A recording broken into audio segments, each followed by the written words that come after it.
Good viewer, you are watching Xirtus. This is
Hey everybody, how's it going? Welcome to the Latterwave podcast. How is everybody?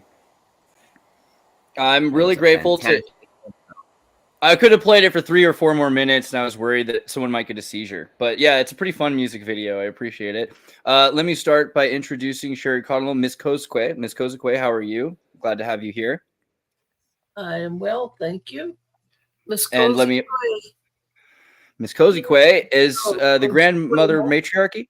Sorry, I think there's a ping lag. I'll let you finish. Yeah.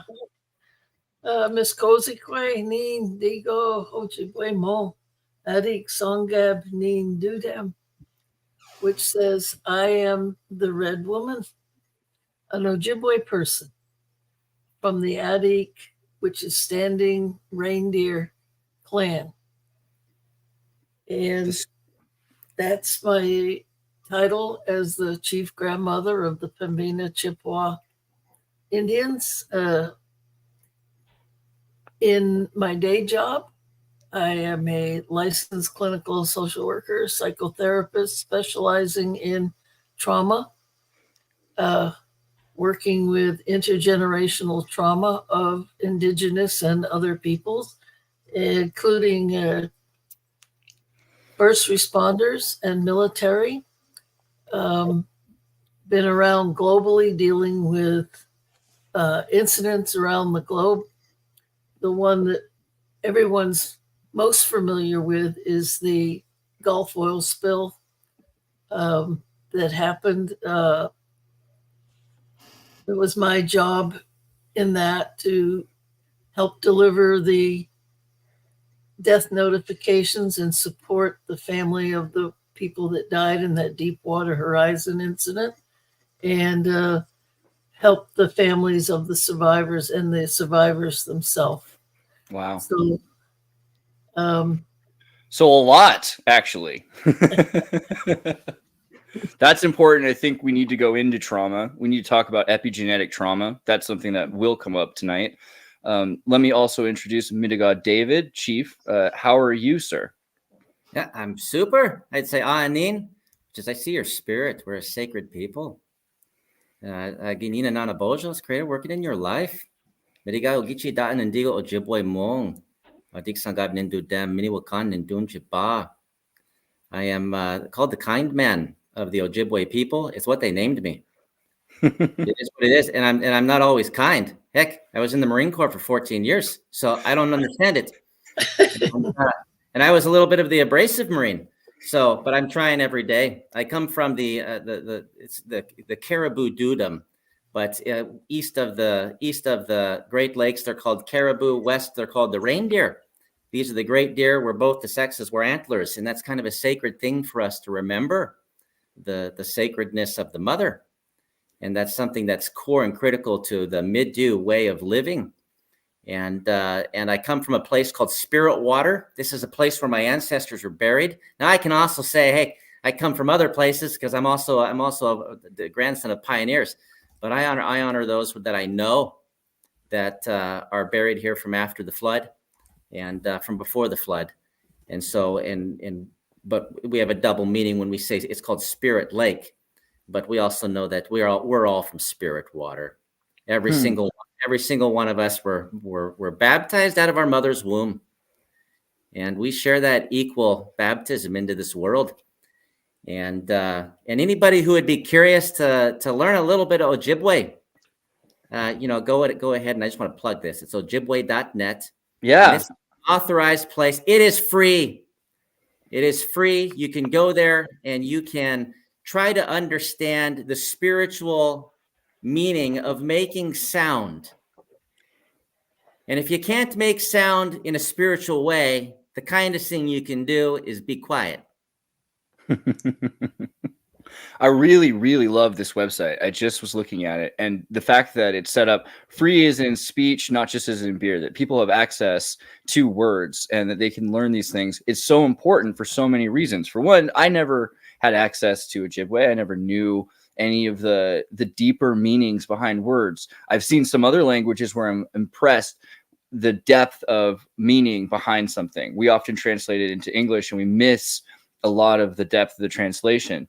But it's not just me who hasn't had access to learning this language, right? Like I get it. I'm a foreigner. It's not part of my culture. I don't have, the immediate push to hear it, but the natives themselves, right? The amount of effort being put into making sure that natives have no access to their own culture, to their own language, and that they're supposed to learn another culture, not necessarily that they're supposed to be at the apex of that other culture they're supposed to learn, that they're just supposed to be servants in this other culture.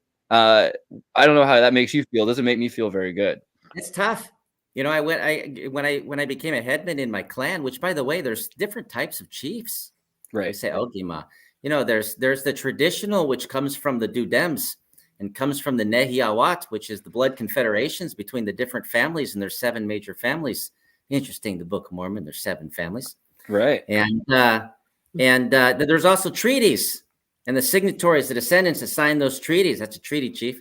And then there's those guys after 1934 where they said, oh, you're going to get elected to 2-year cycles to build yourself big houses and get the big fancy cars and forget everything about your culture. And those guys are called chairman. They're the men that like to sit in chairs. They call themselves chiefs, and they're a chief and nothing but growing big pot bellies. So, when I was up in so I had to go travel and see the grandmothers who happened to be Grand National Chiefs. And this is important what you just said, but there's also something you said I have to correct you on, and that's my responsibility to be a sharp tongue right now. But I went up to the Deneta Nation. These are the Arctic Circles people. You'd also call them Navajo down south. They call themselves Dene. It's the European that calls them Navajo. They're sacred people. And while I was there, she took me to it, but she said, you want to know how I feel? And her name's Nolene Villabrun. She was the Grand National Chief and also the matriarch, over 1 million Dene. And she took me to this massive building. I'm a Ute. I went to the University of Utah. Hey, running Utes. And they were 14-0. Alex Smith, go. When I was there. And she took me to this massive building. It was bigger than the University of Utah. And it was the French school. Oh, yeah. That they built up there. And she asked a question. We can't get funding even for our own education curriculum language schools, but they built these big fancy buildings. And that was really insulting to me to see that and understand. Now to correct you, because you got me on the show, you're not a foreigner. You were formed, and we have to, as a people, have to start speaking truth about who you are now. Yeah. You've been here 7 generations.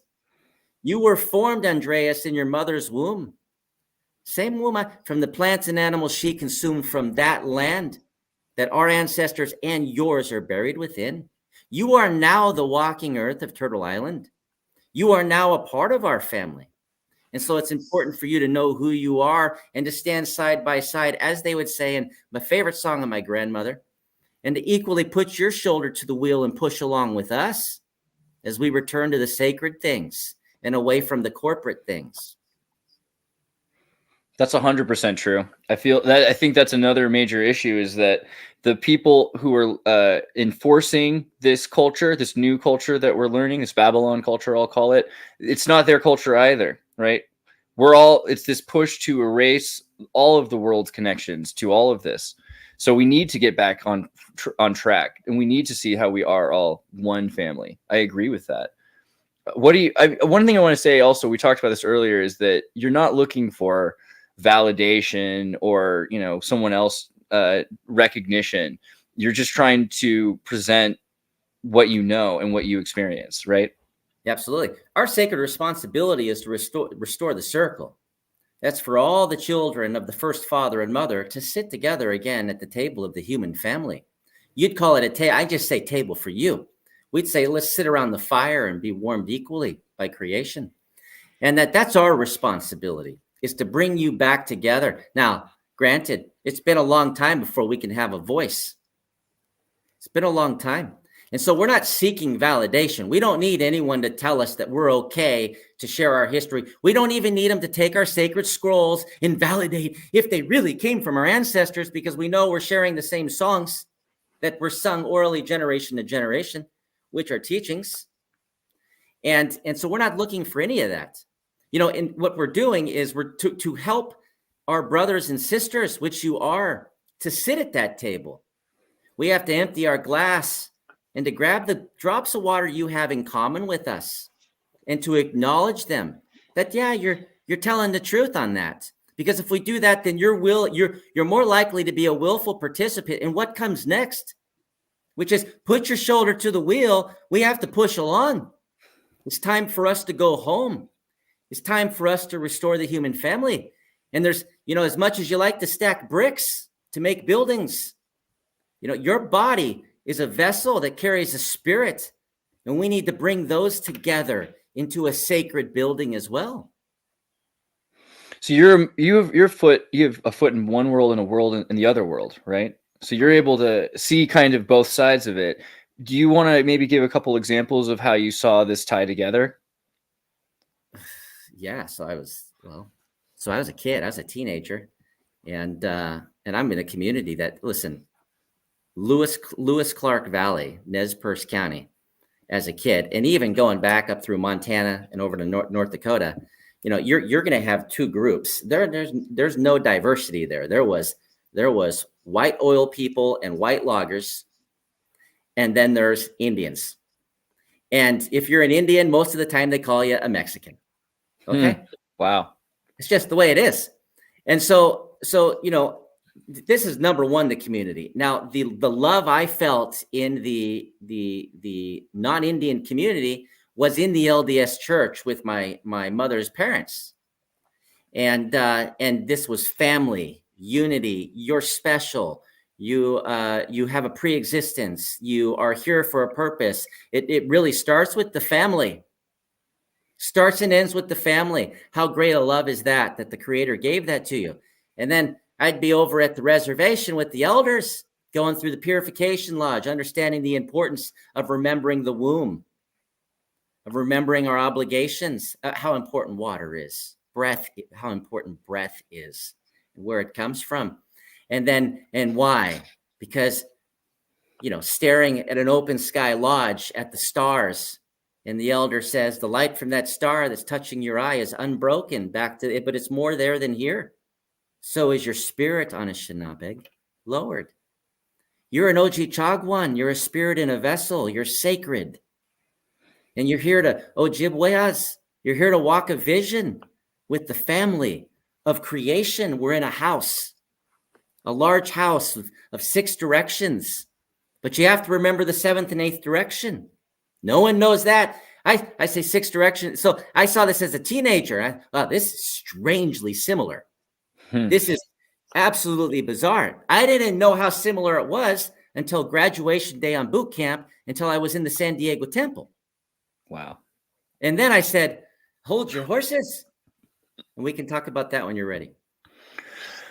Well, let me also ask Ms. Kozakwe a question between, which is because that's really interesting, thinking about the divine feminine. And we've been really a big thing in our show recently is talking about Sophia, Asherah, the mother of God, right? And this idea of grandmother energy is so pervasive in world cultures, but particularly we've seen in Native America. This is something that is, maybe you can explain, like, why I mean, because it's not as shown to the Western world. Why is matriarchy and grandmother energy? What is it, and why is it so important?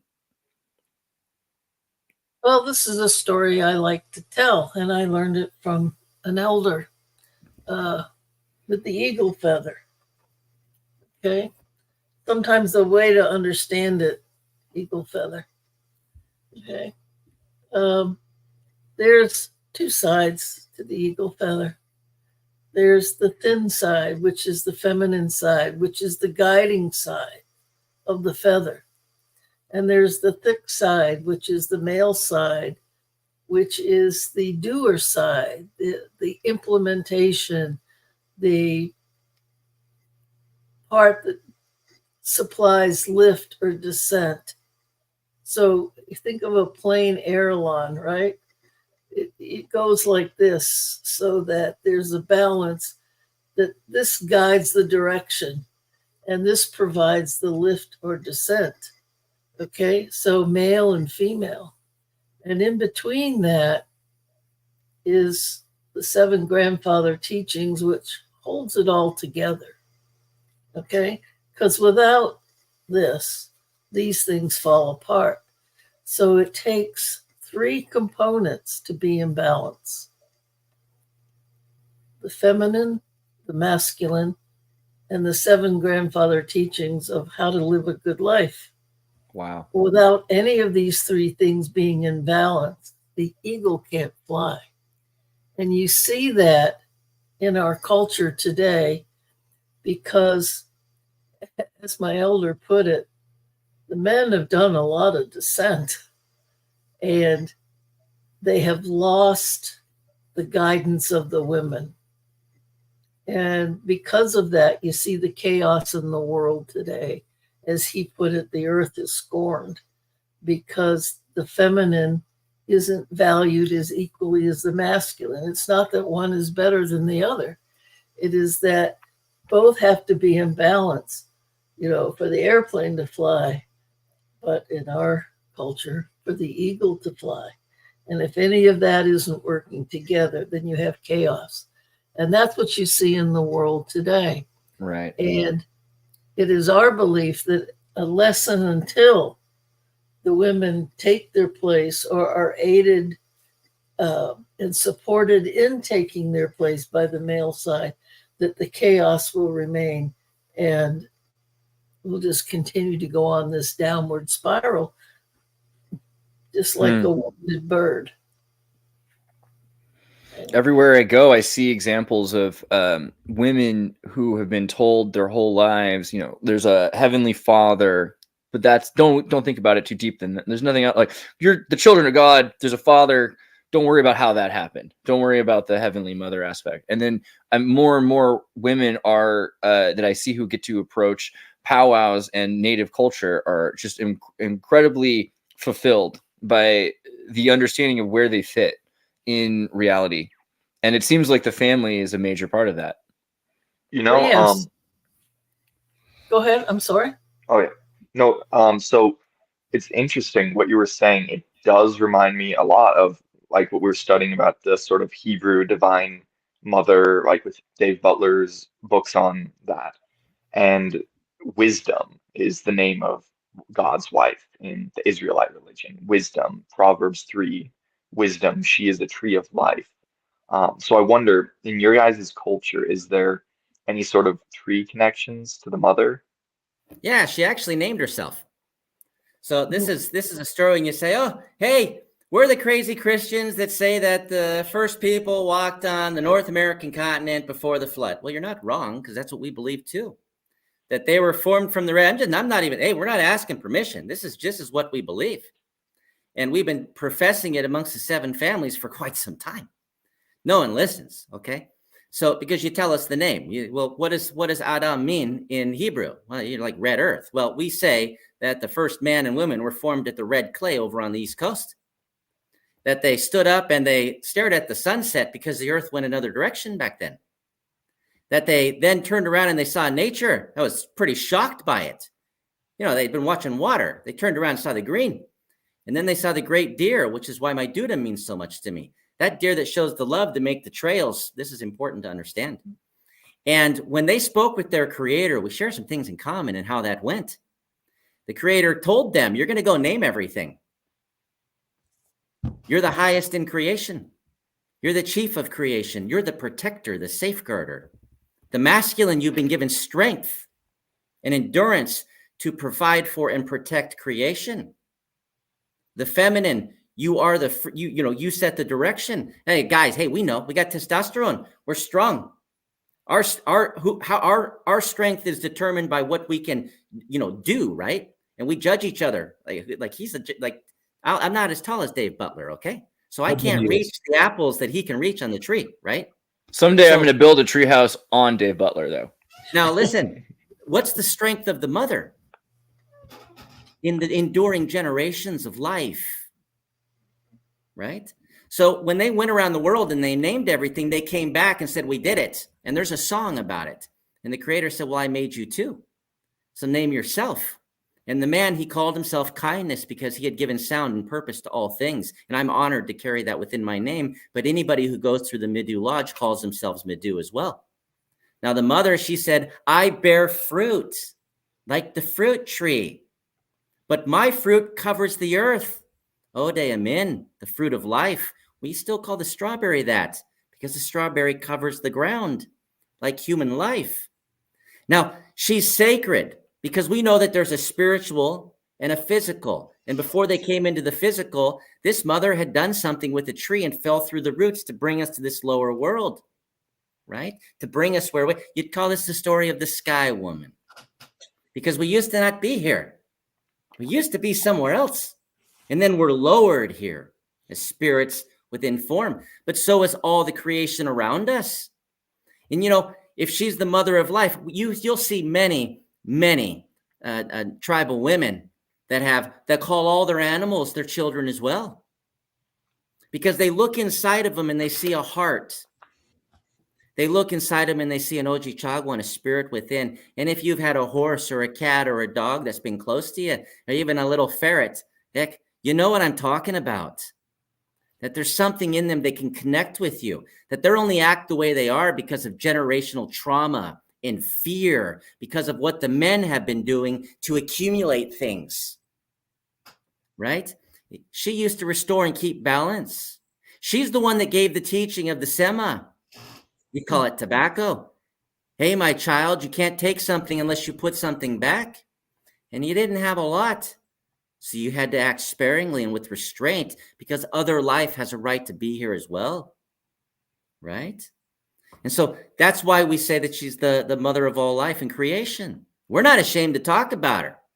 We're also not ashamed to talk about the dual gender of our Father in heaven. It's the Christian, and Dave knows what I'm talking about, that forgets that Jesus was a Jew.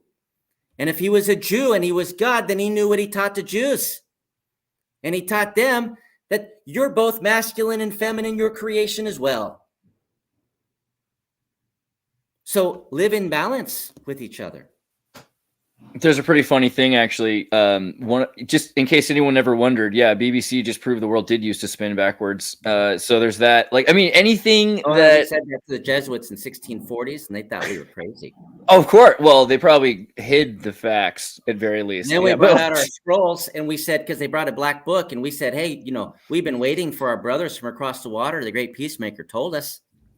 Maybe, but they said they're going to come, either going to come as a brother or they're going to come as an enemy. Well, you must be our brother. So we brought out our scrolls, our paper made from birch bark. And the stuff gets old just like your paper. So there's scribes that just kept every 30 years rewriting them.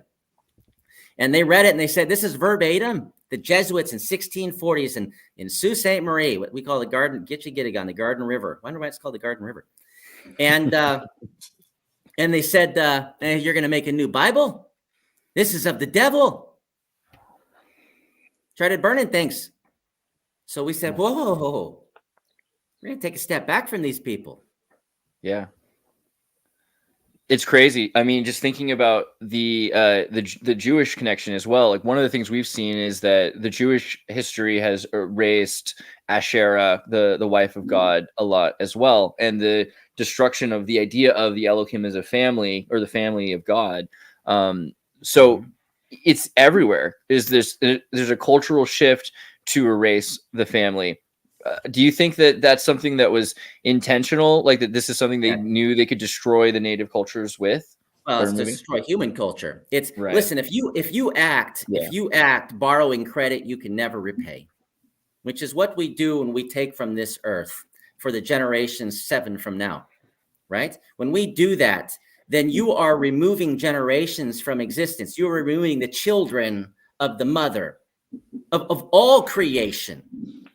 So then you would say that you were at war with life, right? And then you set systems up that judge people based upon how much they accumulate. You know, we say the first walls were not meant to protect people from the outside world. We were a part of it. The first walls were created by the man who broke the medicine wheel to trap people in systems until he took the walls down, and they just kept doing it. And Moses knew about this. Moses got the call from God, and he got drug out in the desert. He had to live day to day like every other creature of creation to humble him and to humble those people. They had to go to the worst mountain that was burned, charred earth in a desert, rather than the mountain made by men that reflected light like a star sitting on the surface of the earth. Why? To humble man, that the worst that the Creator has made is better than anything that you can create. Humble yourself. You know, and this is humility and honesty.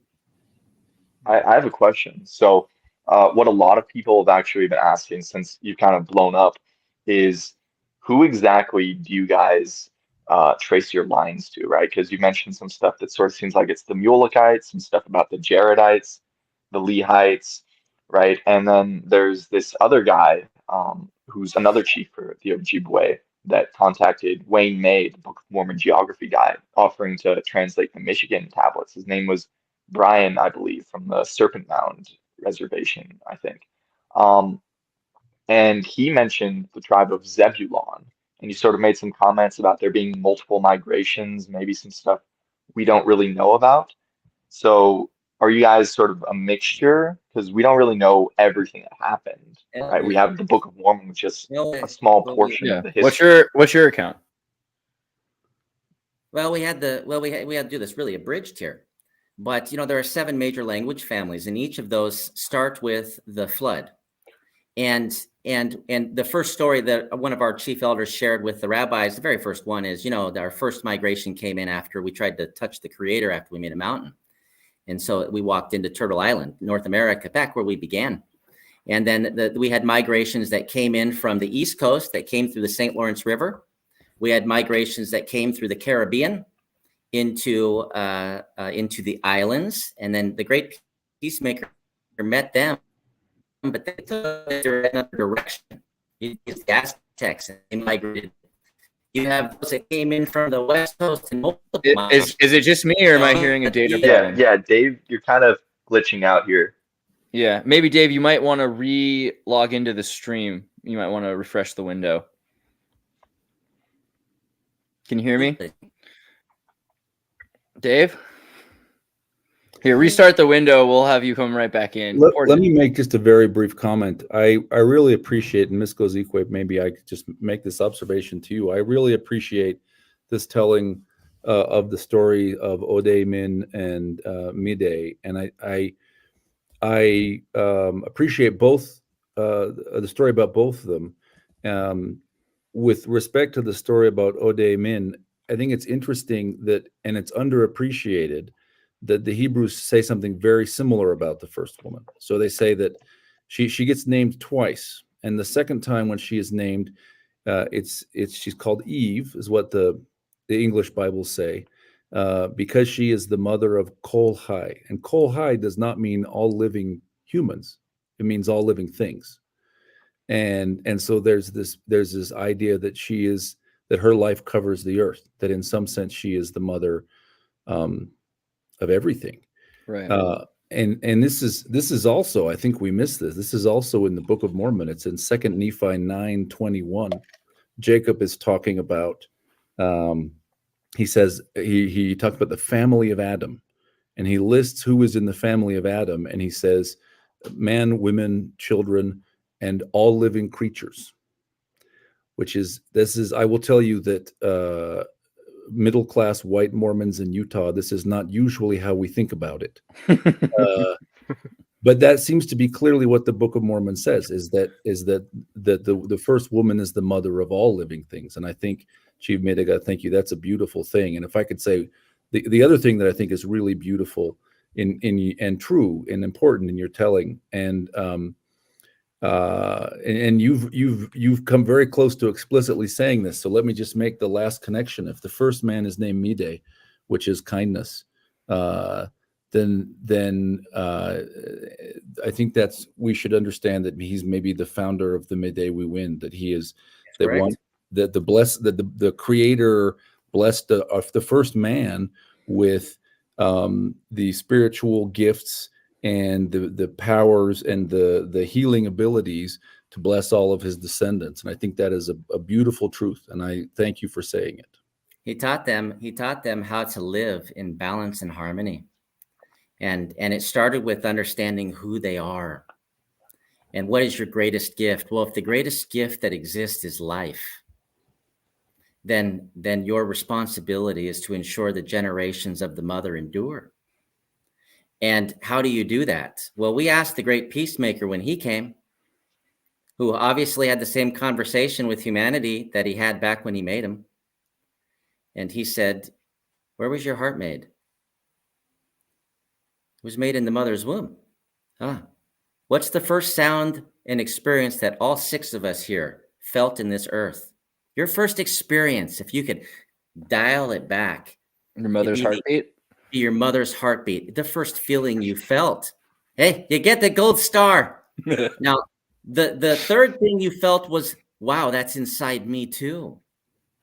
Now, when you're baptized into this earth, you have a responsibility to live with the mother's heart, not with the man's strength. You're to sustain that heart with your strength. Okay? But we've forgotten that somewhere along the way. And so that's the part that we have to correct. And what's the love a mother has? My grandmother showed me the love of a mother. My father went to prison when I was 2 years old. He gets out next fall. That's a long time to be in jail. And my grandmother loved him unconditionally as if he did no wrong. That's the love we need to have with each other. If you're not called as a judge of Israel, if you're not called as a judge of your community, then you have no right or responsibility or obligation to judge each other. And if you think that holding a card is going to supersede what you're doing with your heart and the scars you're placing on others, you might want to re-question what it means when you tell somebody words like worthy and unworthy, active or inactive based upon the stone buildings that men make, remembering that we're in a creation, a building of the Creator that also has 6 walls. East, south, west, north, sky above, earth below. But what's inside you, that 7th direction, your spirit within your heart, and what's on the other side of this flaming sword that's cast before our eyes by these photons from the sun, bouncing off of the small little separated distant building blocks called atomic elements, right? Rainbow light, 7 colors. What's on the other side? The source of these things. We stand staring at the ground with a flowing river, thinking the water comes from the ground when it's coming from the river. And instead, we point the finger at the guy in the other land on the other side that they're missing something when they're being watered by the same river. We got to take a step back. You got cut off when your internet cut out. I don't know what intelligence agency didn't want to hear the origin story of humanity, but this is a map that has been making its waves recently. A lot of people are seeing this. This is the Western Sea interior map. This is basically what scientists now believe North America looked like at some point, right? And that's an argument. How long ago? maybe thousands of years ago, maybe millions of years ago. But it's interesting in what you're talking about in terms of Turtle Island and the origin story. I mean, you can see Utah and Missouri on either side of the coast.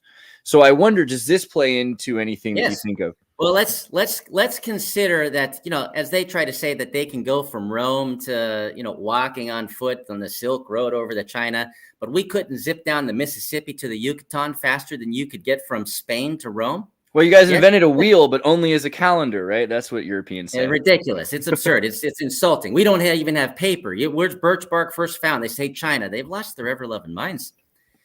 We say look at the Chickasaw. When the Chickasaw came, they came from the flood. They came across the Pacific. I know this because Chief Phil Lane, who's been working for 40 years on this global unity with elders of mine, that now I step into this next level, that even the Chickasaw, which there's 5 nations of them from brothers, they came in from the flood across the Pacific. Took them a long time, many generations, but they kept going. And when they came in, there were some crazy people there that doing some crazy things. But when they kept walking. And when they got to the Mississippi River, at that time, they didn't call it that. It was a sea like trying to cross the Red Sea. And it was significant for them to get across it. We see things in the eyes of today because of what generations in the 50s and 60s have done with dams. And we don't know what water actually used to do when it was traveling. The Okanagan. I stayed with Chief Roxanne Lindley, who taught me about the power of water up in the Rocky Mountains where the water falls and it flows and it all begins, and talking about, what have we done, to prevent the water from returning home? So we don't know what it really looked like. But what I can do is tell you, but we know it was a great sea. It was a great sea. Now I can tell you about my family and our story. Is that when we came and I am from those that came after the tower, as well as those that came from the south, as well as those that showed up in a boat. And this is when the people of the star came. Now, many try, aliens showed up. You've lost your mind.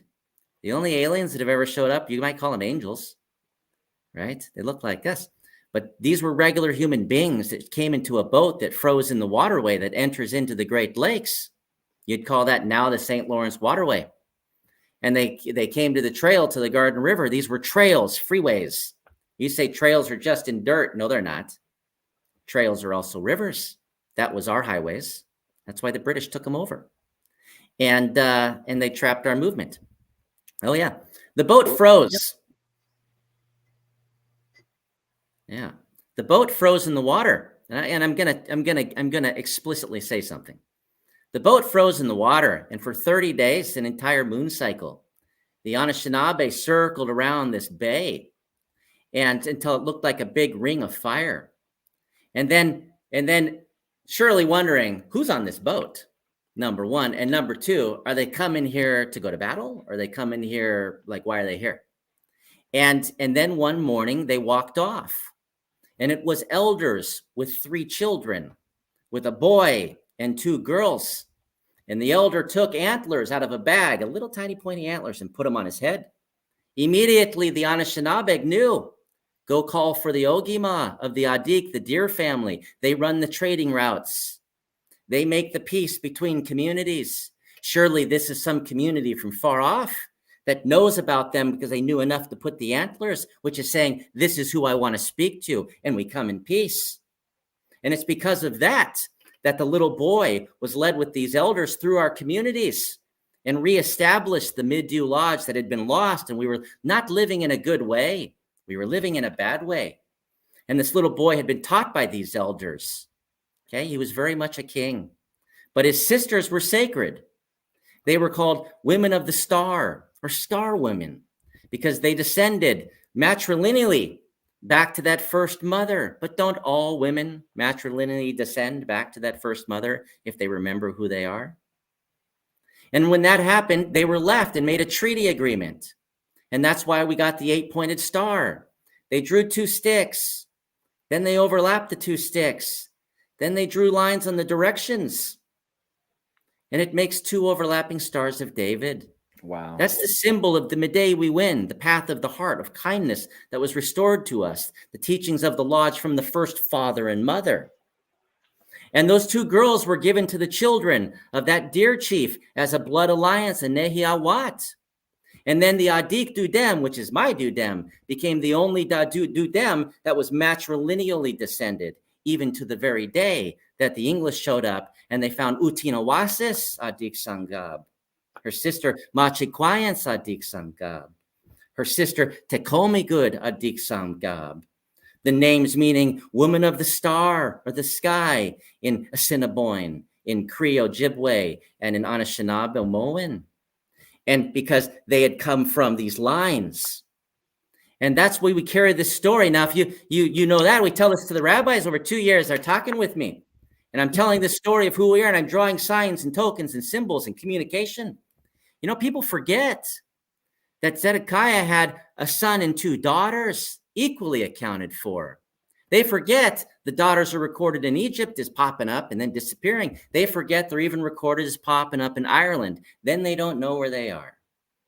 They forget that our copper from the Great Lakes has been found off the coastline of Ireland. Most don't even know that we had the world's largest copper mines and that we were trading with these. We carry the story of the copper women, our great warriors, when the first people came over from the land bridge. After we had been there many generations and we had to trade copper for peace, but it's another story I'll share for another day.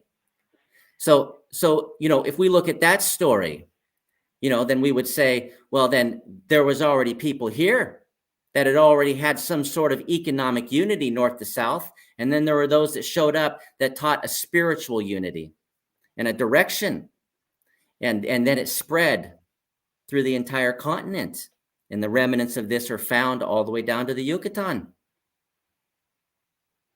Right. I was just thinking of, you know, Terry Gilliam from Monty Python, who I always thought was British, but was actually born in Alexandria, Minnesota, where the Kensington runestone was found, where I'm supposed to believe the Kensington runestone is some sort of forgery, but it's really hard to believe that when you use laser scans of the object and you can find it along the river line. And when you read it in like the old Nordic Viking language, it says essentially that which town the Vikings came from, how they took the St. Lawrence Riverway in places which are now dried up, you know, but they didn't know that at the time. And that there were the men of red, like the red men, right? Which is just, there's so many levels there. And of course, this is a problem because we're not supposed to believe that the Scandinavians had any contact with the natives. Well, they don't ask us. What do you think about that? Yeah, I was going to say. Well, one thing before we go off topic, I wanted to add. So the 8-pointed star, I know it's not the same symbol because I've seen the one you're talking about, but that's also the seal of Melchizedek. Yeah, I know. Like that's And crazy. I would Hey, add listen, that there's a double Mulek- 8, right? Yeah. Mulek, now there's a video that I put on my YouTube so you can see how it was drawn. The 2 sticks are bound as one in all directions. And I have a symbol of it that I can show. Yeah, you can probably find it. It's right there. Go up to the top. I could have swore I put it on there, eh? Click videos there. Yeah, Latest popular videos, oldest videos, newest videos. Can you go to my Facebook? Sure. Hold on. I'll have He's ready to go. I try. Yeah. And this is important because, you know, we're trying to tell a story. And by the way, Jer the Bear Peltier for chair of the Turtle Mountain Indian Reservation. Jer the Bear for chair, ladies and gentlemen. And he is legitimately, listen, Dave Butler, he's your height and he's built like a big bear. Okay? I've seen him on some of your videos. He looks like a Now good go to guy. Reels. There we go. He's 2 the sticks. kindest, most loving person that you could ever Right there. 2 sticks, 1 family. Play that thing. This is how we draw it in the lodge. It should be loading. I don't see anything but gray right now. Well, because it's not playing. Let me reload. I don't know. It's not letting me see it. No, that's not very good. Maybe you've got a copy of it somewhere. You can. Yeah, hold on. I'm I'm so sorry. I thought I was doing so well. Okay. It starts out with like a whiteboard. I apologize. I was being impatient. So I say it in our language first, and then we and you see this symbol all over of the hash marks.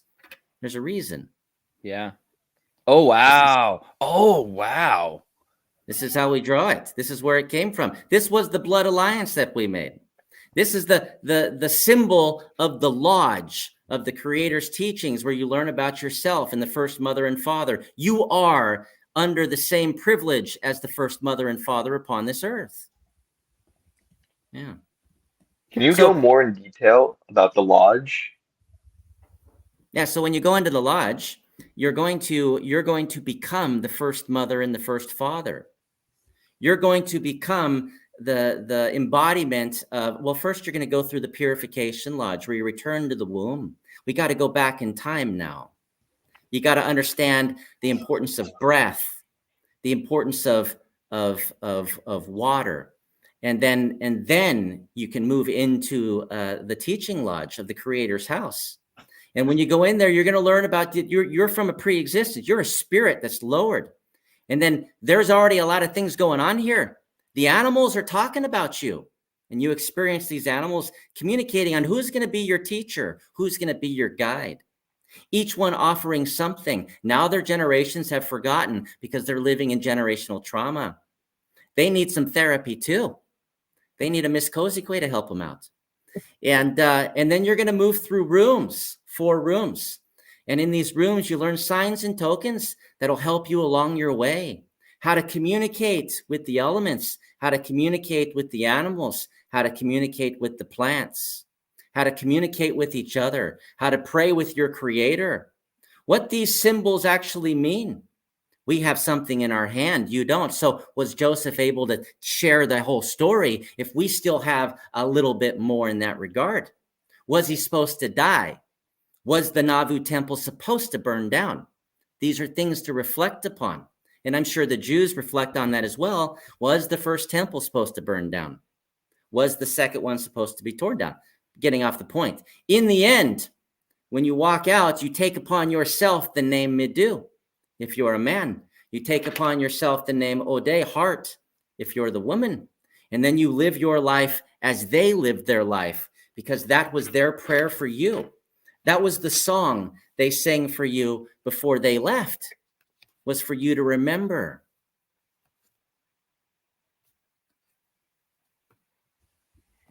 That's really interesting.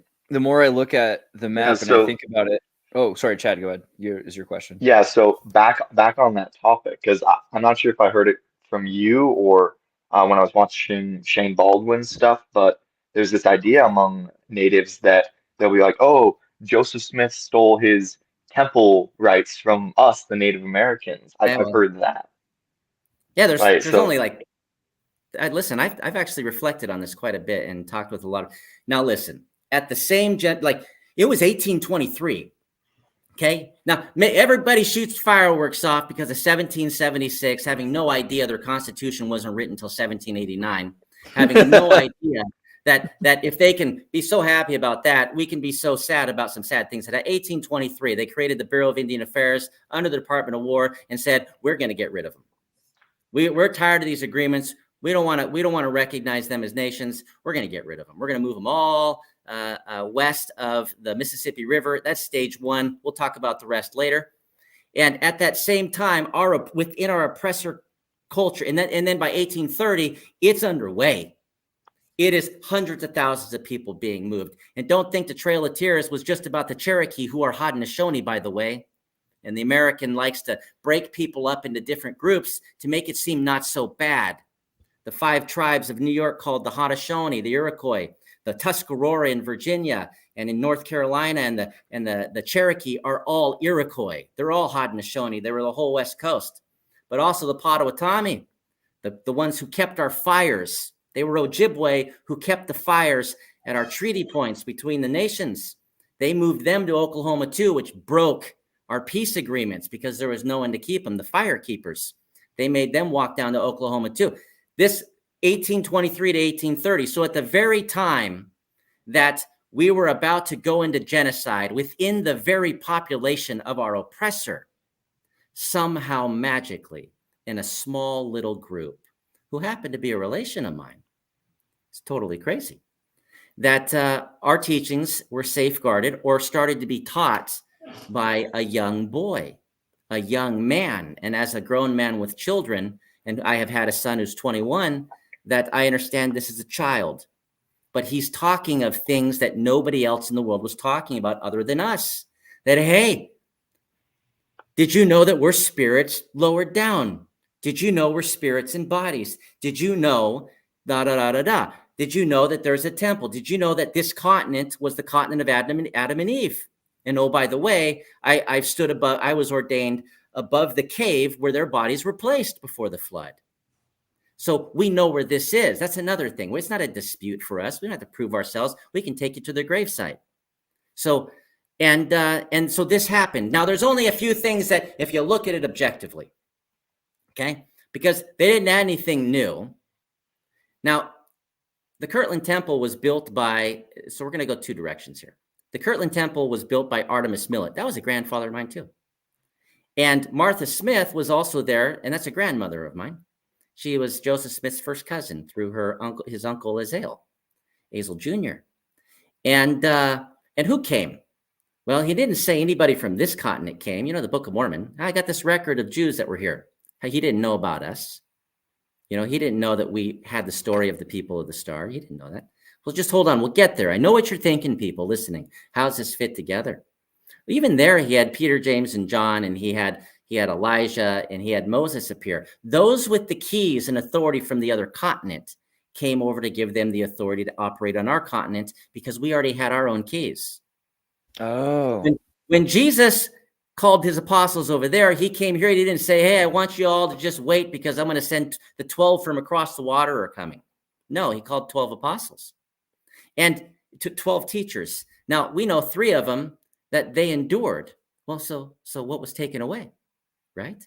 So either this young boy was in the woods and he was observing a Midegah lodge, a sacred spiritual lodge and teachings, and he was taking notes, listening to him sit around with my passion talking about history. Okay. Now, we know that's not true because he wouldn't have known what the heck they were saying. But that would have been so cool, right? But no. Now, we know it's not true because it was 1863. It was 40 years later. And my grandfathers from the very Great Lakes, who were the same very family that signed the 1789 Treaty of Fort Harmar, the first one the U.S. ever signed, right, with the Wyandot and the Haudenosaunee, which the Haudenosaunee hold that up as their claim to their sovereignty. I have equally rights to claim the same treaty agreement from my grandfather signed for my sovereignty as well. And we didn't know a lick of English. We didn't know any English whatsoever. So he didn't learn it from listening to us. And we could have seen him and initiated him. Oh, this is a young boy. We can protect our stuff within the abusive culture, right? So we'll bring him in. Well, who would have told him?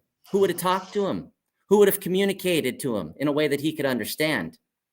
Impossible. Or the first, let's be realistic here. I can take you in the lodge and I can tell you things that shouldn't be known, but we knew before and we still have them more than you.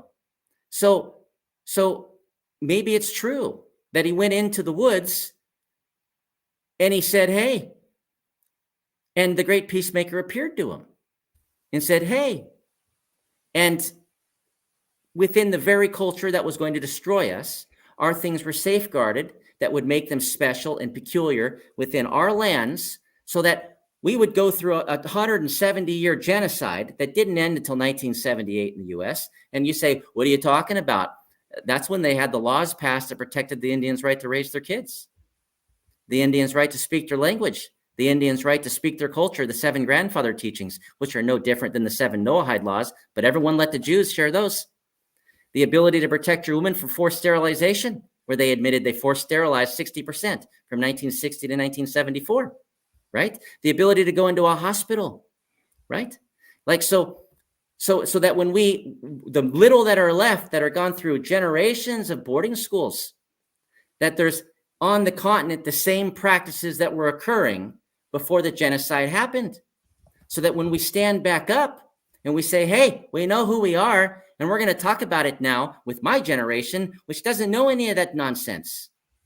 I don't share anything in common with my dad and grandmother in that regard. I was at school with the same people. I was in schools with everybody. That we can say, hey, you know, it's time for the two sticks to come together, the two keys to come together, the two things to come together, because we have something to add to you and you have something to add to us. You're standing on a mountain that's made from the veins of mountains, standing upon the foundation of our history.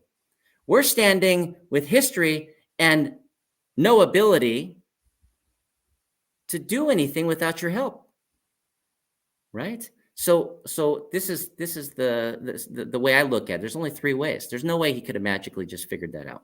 It's impossible. It'd be way too complicated of a solution. Like, honestly, the idea of like magic is way too complicated of a solution. Now listen. Does that So mean that he he didn't was steal listening from the to? Freemasons. No, listen to Freemason. What? How did the Freemasons steal it from us too? No, they stole from the Knights Yeah, Templar. Hey, with 1600s, they're talking about the midday we win. Okay, Yeah. These are the Jesuits. Everybody, these guys got these lodges, these teaching lodges. They're like really sacred people. They're going into these purification sweat lodges. These aren't saunas. This is the womb. Right. You're backing into this, and as you go in, you're learning about the creation of the sun, and the creation of the earth, and the creation of life when water and steam, and the creation of sound. And it's all taught, also teaching you that to know these things, you have to return into the mother. You're returning into even the mother that we would call the earth. And your responsibility when you leave to be a warrior of creation, to sustain, to protect the generations to come, so that they can have an equal opportunity as you to be birthed in. Now, you could call this a baptism. We did. And you had to be initiated to go in. And if you think that you're baptized going in the water, wait till you go into a sweat lodge, a purification lodge. That's a baptism. By water and fire. Oh, yeah. Hey, and when you come out, the first thing they tell you is, what do you think about breath now? You just remembered. You may not know, but you remember the first breath you took as a child. You also remember the power of water because you just left the same water you did as a child. And you also remember the heartbeat of the mother because they beat that drum. And the drum, why do we beat that? All these maniacs, these Indians run around beating drums, and they forget that they walked around Jericho beating drums, playing trumpets. Okay, that this is remembering the heartbeats, and that the masculine is the stick, and you can do nothing good in this world, nothing good. A drumstick by itself is like a knife; it just cuts things. Okay, but if you beat the heart of the mother, it resounds through all of creation. Good things come the good way. Mino b'madizi win the good way, and so that's that. There's some interesting stuff there too. I mean, Tecumseh and his prophecy of he said there's a lot of problems coming to the natives, and the white man is bringing with him black magic. And the nature of reality is it will not put up with that. There will be raining stars from the sky. And people pointed this, I remember this in school. They talk about how crazy the prophecy is. They never talk about how from 1811 to 1812, during the typhoid epidemic of Joseph Smith, when he's nearly dying in his bed, that it was raining stars, right? Napoleon's comet. We never talk about Napoleon's comet in school, but for 260 days, it rained comets down, right? The New Madrid earthquakes, all this crazy stuff was happening at that time. So it's the exact prophecy that Tecumseh was talking about. And it's all coming into fruition at this point where Joseph Smith is running for president. He's the first presidential candidate assassinated. He's talking about freeing the people and about reestablishing the tribal priesthood, right? Who is he going to? He had 26,000 saints gathered together, and he was directing them to go back and help the native. Right. Now, amazing. He's teaching these things, and he's sacred to these people, and yet he died. And yet not only did he die, but his brother died. And not only did his brother die, but his other brother died just within a couple of weeks. And not only that, but the other brother died as well.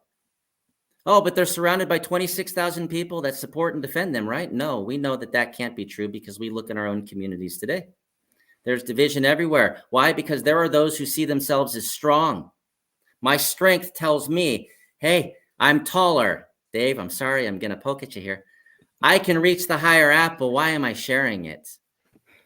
Why Dave always shares the higher apple. Good question. Good question.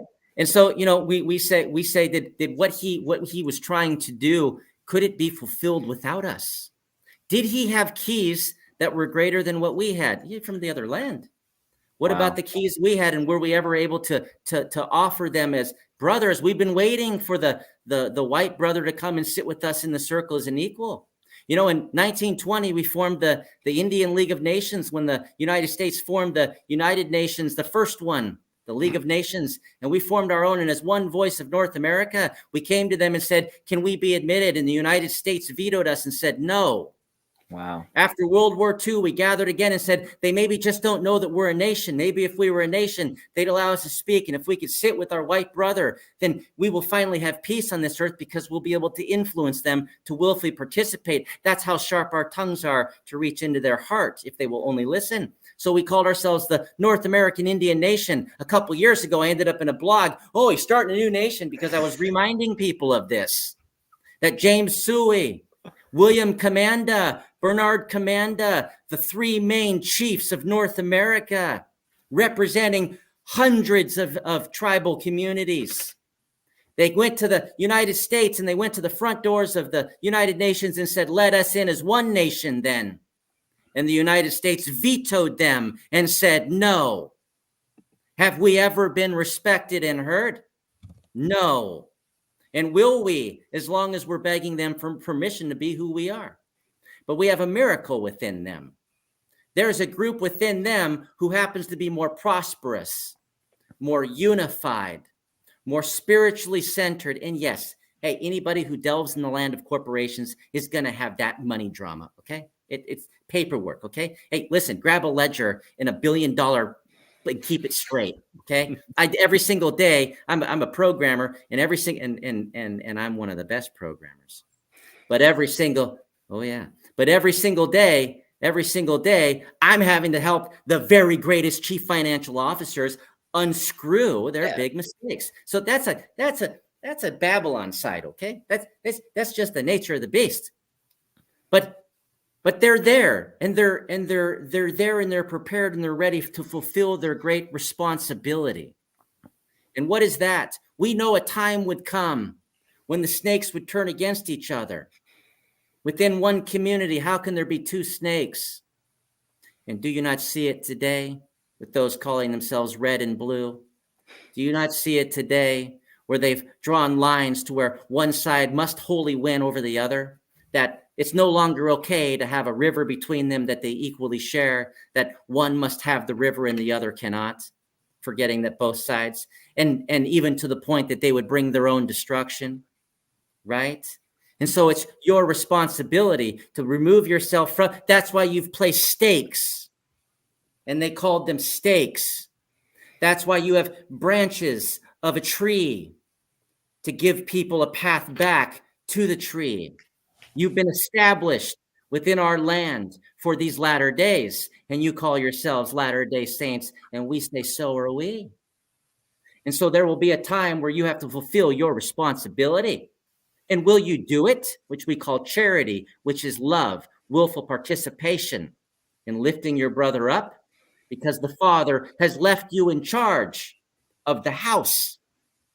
Or are you going to stand and spend your time reminding all your brothers and sisters that you're the one that got left the house? Don't forget that there was another people who had a big building and they had authority. And remember the story of the Samaritan, the broken man laying by the well.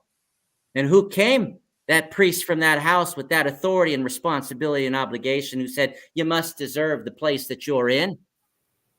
Right? Don't do that today, when we're just standing up as the first generation outside of the longest genocide experienced in human history. And oh, by the way, it's true, we came from Jerusalem too, and that blood flows in my veins. So what's your responsibility to that broken man that is your brother called Tribal America? What's your responsibility within that community to give to Rome what is theirs, and to give to God what he has blessed you with, which is lift your brother up? It's time for us to do these things. These times are now. And if you don't believe me, it'll be too late. And it's those with big houses. They always somehow fall down when the ADT alarm system. Sorry, that hit a little close to home. Ms. Kozikwe. Oh, go ahead, Dave. Sorry. Oh, thank you. I actually had a question, Ms. Kozikwe and Midegah. You've done so much work, and I've seen you making yourselves available for outreach, and seen your passion and appreciate you sharing all these things. And I also know that this was not the first stage, that you did this with Jewish communities first. In fact, maybe we should tell people that you have the premiere of the We Will Do event is tomorrow, Saturday. We should make sure and do that. What's the URL they sign up? Go to midegah.org. Yeah. And it's right there on the front, and go ahead and register. And it's tomorrow. Now, we followed the great teaching from the great peacemaker who walked with us. And we say peacemaker because we don't get cut right there. You can see the We Will Do live premiere. Just go there and register. Because we're entered in festivals, we can only show a private premiere. And so that's what you're going to get. I love the art. This is beautiful. Oh, yeah. I own it all. So this is a premiere of the documentary that you made about your reaching out with, and I think it's more than one Jewish community is what I understand. Oh, yeah. So we went, so the great peacemaker, when he came, he looked around in a circle on our land, and he said, who's causing the biggest drama? And it was a guy named Tadadaho. He led a nation that was at war with every nation. And he had 7 snakes in his hair, 7 crooks. This is symbolic that he was violating all the 7 teachings. You'd call these the teachings of Noah. We'd call them the 7 grandfather teachings, that these 7 things are that there's wisdom to know there's one creator or source of all things. So show respect, because that one creator and source is in all things that you visually see. But all things you visually see are not the creator, so don't worship these things. Right? Have some humility. When you look around, you realize really quickly that humanity is very sacred in creation. We can comprehend the things of our creator. We were made in his image. Don't shed human life. So if we know that's true, then we can be honest. Then this sacred being in a relationship in this world with the creator, what he gains in his walk is not yours to take away. Protect private property. Well, if that's true, then we know truth. Well, then every other living thing must be in a walk with the creator as well. So deal with restraint and respect. Well, if that's true, you can follow all that by having courage to remember you're a spirit in a body, and no matter where your feet land. And then because of that, you can show real love, which is equity and justice to all things. These are the 17. Well, this guy was violating all 7 of the laws. And so the great peacemaker called a helper called Hiawatha, and he sent him to speak with him. And they went and they reasoned with him, because within the heart is the heart of the mother. Everybody goes back to and he was able to get him to willfully participate in changing his ways. And not only that, but he took the worst guy, basically Lucifer in flesh of that time, and he put him in charge of everybody, right? He was trying to teach a lesson. It's usually the people that you judge the worst, that you think are the worst, that when they find the truth and the light, never turn back. You forget that the seed is attached to the tree. For a long time, big, plump fruit, right, that only Dave can reach. And then one day it falls and hits the ground, and as you watch, you'll see that flesh tear away. You could stare at that fruit and you could say, oh, it is of no worth. It deserves what happened. It's dead branch, as it is now a hard little ugly shell with nothing to rejoice over. And then it disappears into the earth. Good riddance to bad rubbish, correct? And then in that earth, under the pressures of the deep darkness, something written within its heart and its creation reminds it of its great purpose in this life, and it breaks forth. It starts growing in crooked ways, roots extending in all directions, until one day, in one moment, in one breath, it breaks forth through the surface. And because of those strong roots growing in crooked ways, the Lord loves those who grow in crooked ways and find the light, because you become a tall tree. And so this was the teaching that was given. So I said, well, what's the perceived problem that everybody has right now? Well, it's with the Jewish tribe, and perhaps a view that they're not valuing human life, or the view that they're not valuing property, or the view that they're not respecting that the same creator that's sustaining their atoms moment to moment are sustaining the atoms of their brother from Abraham, and are not the Arabs and the Jews the same family. And so I went to converse with them, and it took a period of time until we ended up meeting with a head rabbi at the Jewish Learning Institute, the National Jewish National Jewish Committee for the Furtherance of Education, the Jewish rabbis from the yeshiva in Jerusalem, rabbis from their global outreach, because the responsibility of the Jew was to teach the 7 laws to the Gentile. What's the Gentile? That's their cousins under Noah. Okay, this is the sole purpose, according to the Torah. The grandfather of the Book of Mormon is the Torah. The grandfather of the Bible is the Torah. The grandfather of the Quran is the Torah. And in the Torah, it states that it's better to God, that it's more pleasing to him that we dwell together in unity and kindness as brothers and sisters, even than following his laws, because he is patient. But when we are divided, we wreak destruction. Right? And so we reasoned with them, and then the rabbinical councils of their major rabbis in New York, in Israel, as well as across the United States. And we presented who we were and what we were talking about. And we found drops of water that lined up. What people like to do in Babylon, or the modern culture, you can call it Rome, their pillars are everywhere, is they find something that's wrong, a crack, and they just start hammering on it, right? They just start hammering on it when they need to start looking for the drop of water you have in common. You meet someone walking in a desert, if they have 1 drop of water, it's of worth more value than your entire ocean of fresh water. So show some restraint and respect. And so we did that, and we found that we had enough in common between our spiritual teachings, our history, where we know when we arrived and when we had these things, that star that I showed you, and when we knew about the lodge, and how we are matrilineal in this special family that made this agreement, and how they ran the lodges, where the Ogima and the matriarch would sit at the head of the men and the women in our lodges, and they still do today. Equal.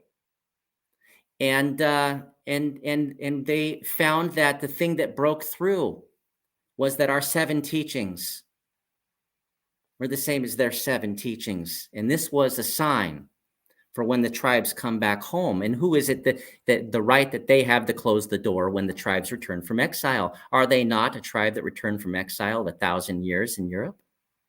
What about those who were in exile in Asia? What about those who are in exile in Africa? What about those who are exile in the islands? What about those who are in exile in North America? And if we do the same things, we're the same people. And so these are things to reflect and consider. So they signed a joint proclamation. Right at the top is the Jewish star. And right next to it is our star, the 8-pointed star that is, we color it with the rainbow. Right? We see clear. And it talks about these things that we share in common, that we jointly agree on, and that the 7 laws of Noah and the 7 grandfather teachings are the things that everybody needs to be following. You can have differences in everything else, but stop shedding human life. Now, I'll close with this.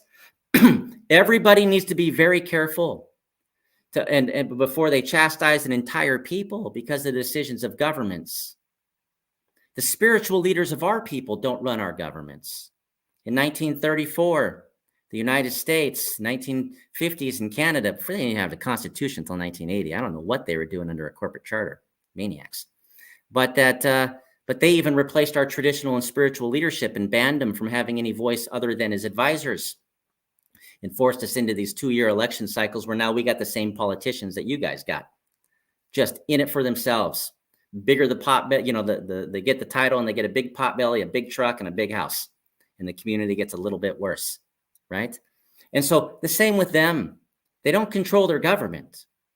They don't make the decisions on who should or should not shed human life.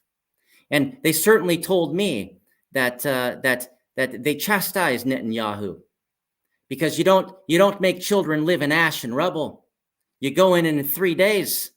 You remove those who are wrong and make them pay the price for what they did, and then you leave. It's not the responsibility. We have a saying that it's better that one man should perish than a whole nation should dwindle in unbelief. Well, is it better that a whole nation should perish because one small group are idiots? right? So don't think for a moment that those that carry the Torah that are really what it means to be a Jew. They're trying to teach the rest of the world to follow the 7 teachings of the grandfather. We say Nusha, the father. They say Noah. We share some things in common, okay? And so that's their responsibility. Now, you may get caught up because they also follow 613 other things that God said you don't have to restrain yourself on these. They ask questions when they had the opportunity. If you knew that you had never, let's say you had never met your father, and then all of a sudden, I know this experience because when I met my father, and your father shows up and you have a moment of opportunity and there's a time clock ticking, you're going to start asking questions.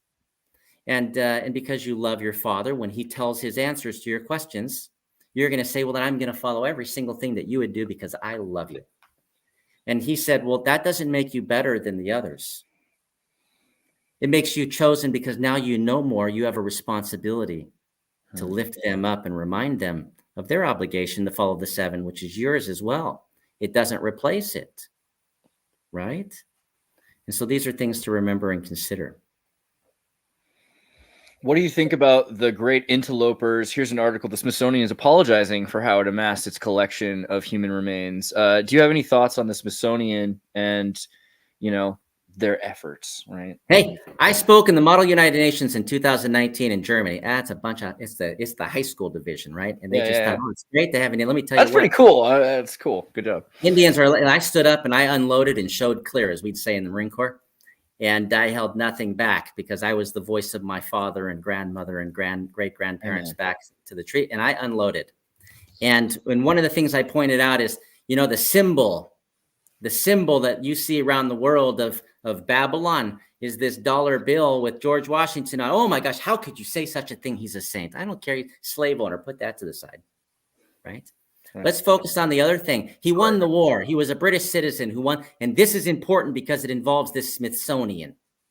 Okay. And we should strip their ability to even have Smith involved with what they're called. But you get it. Exactly. I get it. So George Washington was a British citizen. He was under a monarch.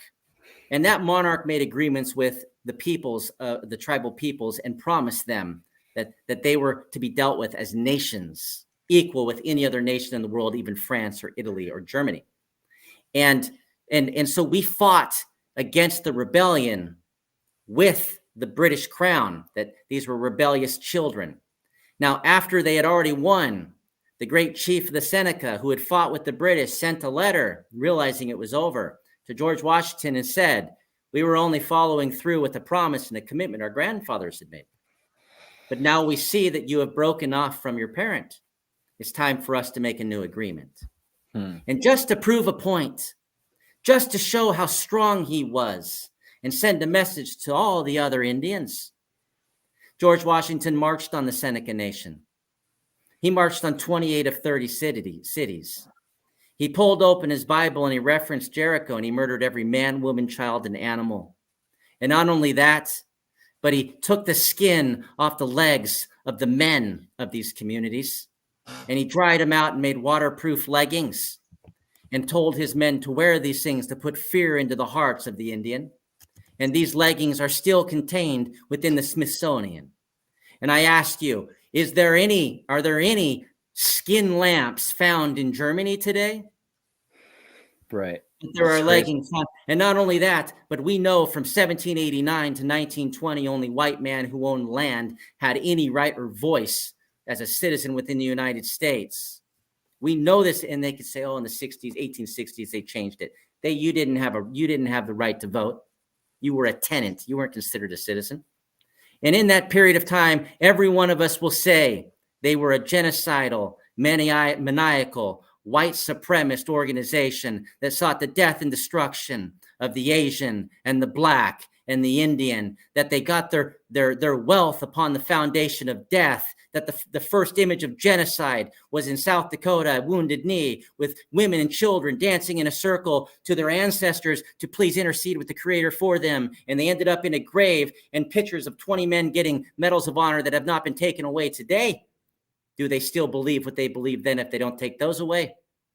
And yet those same judicial cases from these racist periods that justified taking our children away, justified taking our land away, justified breaking the Constitution, they still cite today in court cases to rule against us. And I ask, in Germany today, I'm actually standing on my feet there right now, what would the world say if German courts today said, well, we're going to make decisions based upon referencing the policies of Nazi Germany?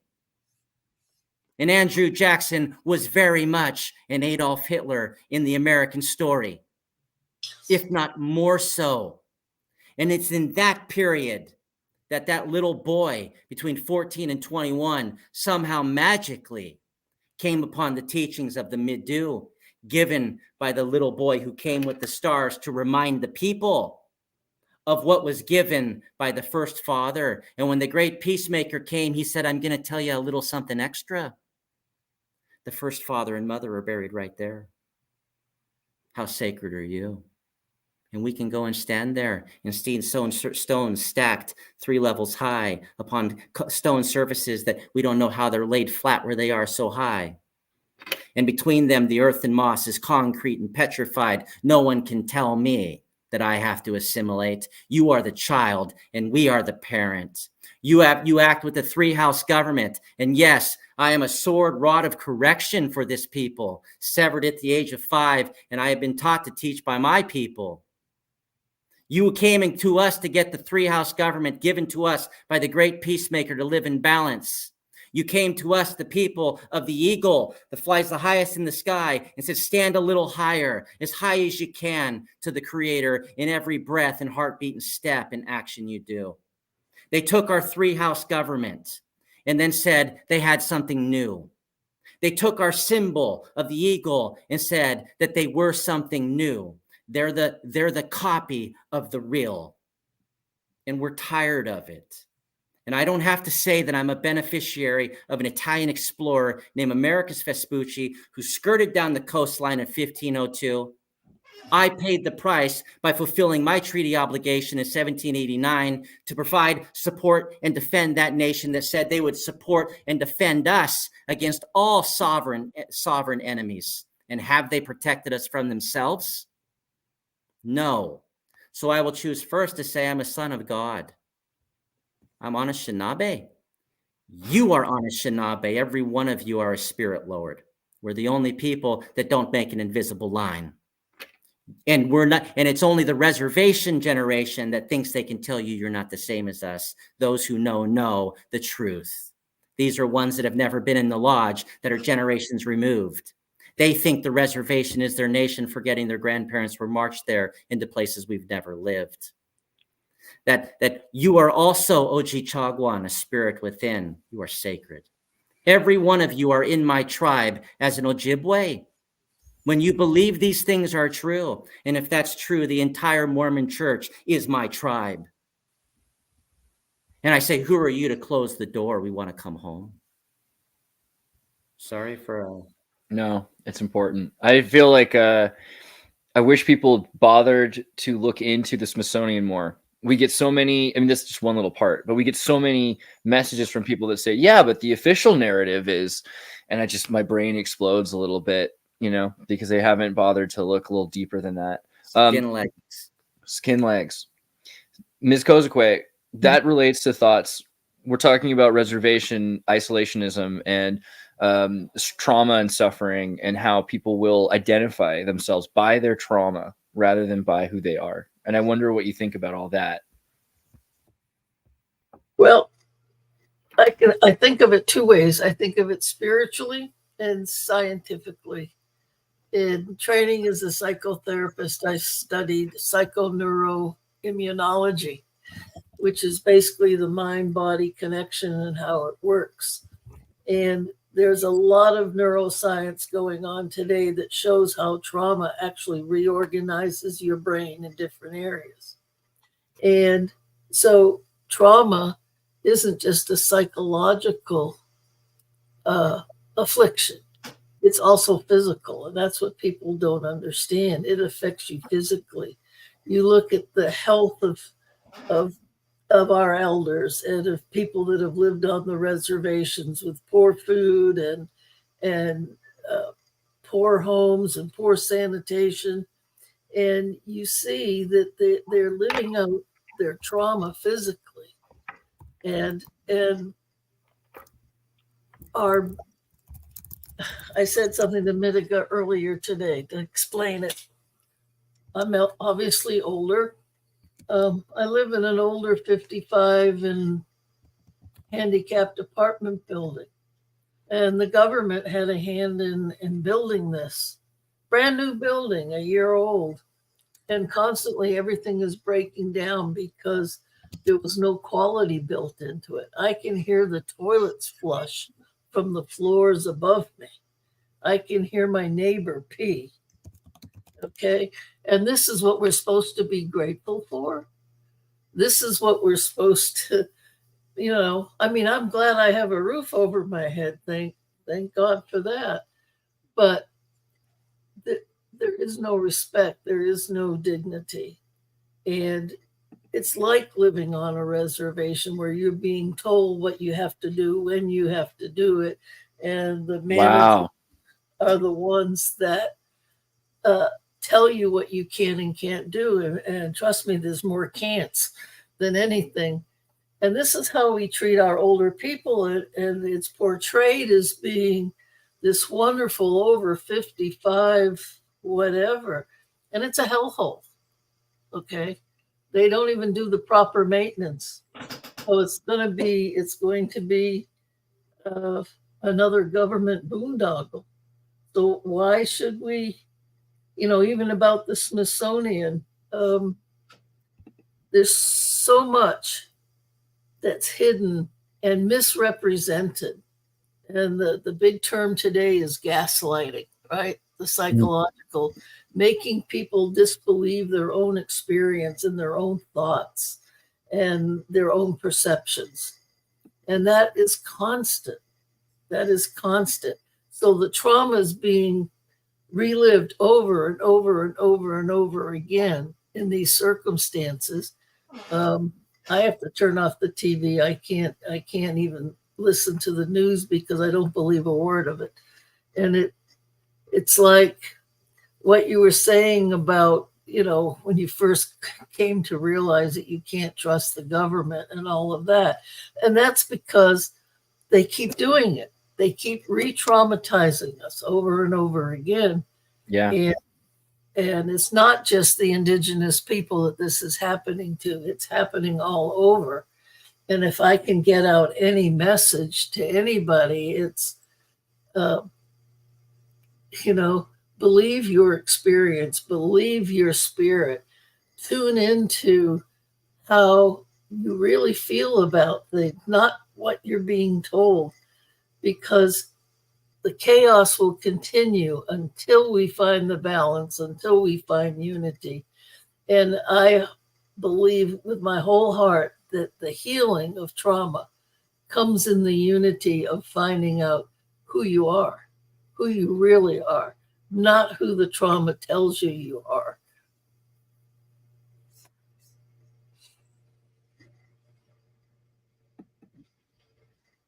Andreas, you're muted. It was probably better that way.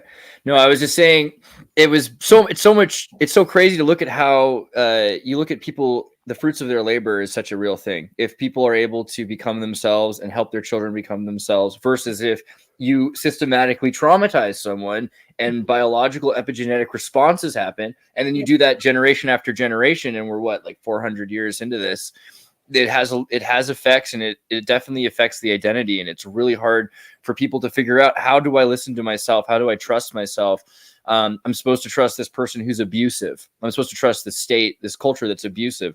It must be really conflicting and make it really hard to trust anybody, even God or yourself. So I love what you say. Listen to yourself. Believe in yourself. We are a Prozac nation for a reason. And it isn't because that we're created with faults, those faults, those depression and various types of mental illness are created. And then we medical model points to the individual. It says there's something wrong with you, not looking at what are we doing wrong? What is wrong with us? Why are we creating this generation that wants to suicide? Why are we creating these, drug addicts? Why are I shouldn't laugh, but it's like, what is going on? Why are we trying to give Adderall and methamphetamine to 6-year-olds so that they can live in a school system that isn't? Maybe we should fix the school instead of giving kids speed. It's just, I'm not a doctor. It's my opinion. Well, Yeah. but those are the questions that we need to be asking, and people need to ask themselves, because And can we do it different? Yeah. Could we come together and choose to willfully choose to participate in something different? Do we have it within ourselves to do that? Or do we believe that people we will never meet that live in a far off place are best equipped to decide for you what it is needs to be done for your children, for your mothers and fathers, your grandmothers and grandfathers, and especially if you know the truth and you live the truth as a spirit in this earth with a sacred obligation to protect all the spirits around you, not just in your family, but in the animal kingdom, in the kingdom of the sky and the plant kingdom. Then why don't you take a space, and it's time for a garden? It's time for a sanctuary. The word sanctuary means that there's something you're protecting yourself from. Maybe it's time and that's not, you're going to make a cult. The cult, the cult is turning on a light box to have somebody tell you how to think. Right. And oh, by the way, you're going to go buy stuff you never thought about buying that you don't need with the little money you don't have. And thank you, inflation, right?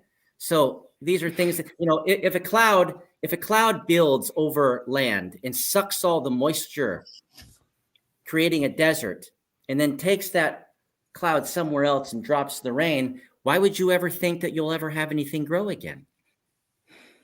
And then you need a pill because you're having to realize that you're standing in a desert, right?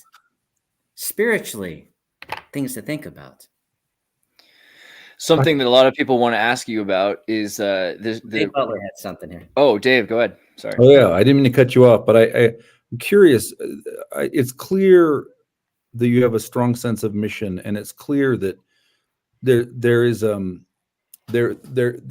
could be purely secular reasons. That there's some clear injustices, right? Social reasons. And I wonder if you also. It seems to me, and so I guess maybe I'm asking maybe I should ask an open-ended question, but I can't think of a good one. Do you also feel a sense of divine mission? Do you feel a sense that what you're doing is spiritually driven? And I wonder, what is the end? What would be a good outcome if you were able to choose of the so much work that you were doing? Well, no one drop of water brings the rain, but it certainly can start the cloud or convince the other raindrops to fall. So, absolutely, yes. I when I stood in the places that I've stood and experienced the things that I've experienced, and I know that my friend, the unseen creator of all things seen and unseen, who has a comforter that also joins within you, and this is true because you've all experienced the comforter, the spirit in your life, that there's a day when you have to decide to pick your canoe. You're either going to allow the comforter to use you as a vessel to do good in the fullest capacity you can, knowing you've been a failure as many times as can be, right? But also remembering there's not a single person that hasn't as well. And that nobody goes from one mountain to a higher mountain without going down through a valley and up. But once you get there, it's your obligation to turn around and say, hey, we need to be beyond the horizon because it's coming. The sun is rising, and we're just reminding of that. So yes, there is a divine purpose here because we will do. And what is that? We will wake you up. It is our time to wake you up. And apparently having our history has not woken you up. Not you specifically, Dave, okay? Keep the big clobber fist down, okay? I accept that it's also me, Midegah. I accept that it's also me. I accept it's also me as well, actually. I feel like there's a lot we can learn. If you make a line of division, knowing that you are not a judge, no piece of paper is going to protect the condemnation that you placed willfully upon your own heart. That when you use terms in your own family that caused if you all believe the same thing, you're all in the same temple called a body, and yet you judge each other and call each other terms like inactive and active, worthy and unworthy, tithe payer, non-tithe payer, who has your paper and who doesn't have the paper. Forgetting that at any point in time, not a single one of you are disconnected from that tethering to the Creator that's sustaining every single atom in your body, and how sacred is even one of those. If you split it, it ended an entire world war. How sacred are you? So what are you doing with each other? And how can we expect you to call me brother when all you want me to do, and I'm talking because I step both ways, and when all you want me to do is to tell my people to cross the river onto your side of the river when both sides are watered by the same source. Have some restraint and humility. So are you trying to stack mountains and focused on the veins that are within mountains as the great treasure in your life? Or are you focused on ensuring that the veins stretching from your heart through your 7 generations have an opportunity that you do and no less? Where is your importance? So we're reminding for my people who have focused on the importance of the mother, and yet the majority of my people is north of the border. Yeah, they put a line in the middle. I got a pedigree from the Bureau of Indian Affairs when they made that line in 1872, and all of them that are in Canada, they call 0, and then they call their child 50%. There's the start of quantum for the Chippewa. You know, does that make any sense? That they tell the woman they're only an Indian if they're married to an Indian. They tell the woman that when she's divorced from the Indian, she loses her status, and so do her children. Who are you to tell the Indian that when his little card expires and he doesn't renew it, he's no longer a member of his family and an Indian? What illness is this that you're perpetuating, and even within the church, on your use as a piece of paper as more important than that creation of the mother in your chest, which was fashioned for a reason by the Creator for you to use? So we need you to see us as brothers and sisters, not see us with eyes of judgment. And if we get into a contest that they said in the Marines, and I'll just say, because they're a pissing contest, right? No. Because the things you call sacred, right? The tokens, we have those too, but we have something in our hand and you do not. Yet we don't tell you you're missing something, because it matters more the meaning in your heart in what you're doing. Because we know that when we all dwell in peace and harmony with each other, it's at that point that heaven will be on earth, and the Creator will be a living entity within our midst, expressing himself in a way that we can't see right now, because we're the ones preventing it. And you can't tell me that it's more inside of a building when you tear that building down. What's occurring in Provo? You're tearing that temple down. And we say, when you go and rebuild those bricks and build it back up, why wouldn't you instead help us take my body as a brick, my family are bricks, all my people, and help us come together and build our family temple back up? What is your focus? To have empty buildings or whole communities? Plumb line, and I'm not talking as an outsider. I'm a Smith, I'm a Taylor, I'm a Millet. My grandmother, Martha Smith, who married the Indian because of Joseph, Hiram Bell Bennett, as a descendant of Pocahontas, right? That's another story. She held in her journal, she held the gold plates and went with Hiram out to the barn to hide them under a wood floor. They were real, but they didn't, for them to be real and for it to be real to you, as someone wrote me, you didn't have to have them presented and dated and made sure if they're real by the white man who has to have everything on paper for it to be real. Francis Densmore came and recorded the sacred songs of our people. And we shared one line. I have every line of those songs. That's my authority. Our birch bark scrolls every 30 years are rewritten because it's paper and it decays. But it's more important that you live it in your life every day. But there are those who say, well, even though your people have been carrying these things on since time immemorial, if it doesn't have a certain date and a certain thing, ours supersedes yours. Well, get back in the boat and get across the water. It's this divisive things that cause nonsense. Listen, you are a society of fiction now. You tell me your great teacher is the light box and what on it is truth. Can you hear truth anymore? Can you hear your creator's voice upon the wind anymore? Or have you become so desensitized that you have to take a pill to feel better about the desert you're standing within as your entire spiritual identity is stripped away? We have to go home. All of us have to go home. Yeah, So I have two. look, I'm not special. I'm not speaking anything new. I'm not saying that I'm special. I am speaking the exact same as my grandfathers and grandmothers, if you only understood their words. I'm speaking the same message the great peacemaker gave to us, to you. I am reflecting like the moon teaches us, reflect the light of the creator, not your own. You will wither and die. You only bloom in the season he says you get. So what are you going to do? You're going to get the bigger car and the bigger house? You're going to get the Big Mac and the Coke? Or are you going to help our people stand again? Give us your worst piece of land and we'll make it blossom like a rose. But give us somewhere to go, because we're losing 2,500 to 5,000 women a year. We go into any community, pick 5 women, will be gone. Because your laws say that if we go into your lands and commit a crime, we go to jail. If you come into our lands and rape a woman and leave our lands, we can't prosecute you. Are we equal? Are we American? Are we beneficiaries of an Italian explorer? Are you anymore? Things to reflect on. And I think maybe that's what's resonating with people. 100%. Chad, really quickly before, I just want to ask this really quickly.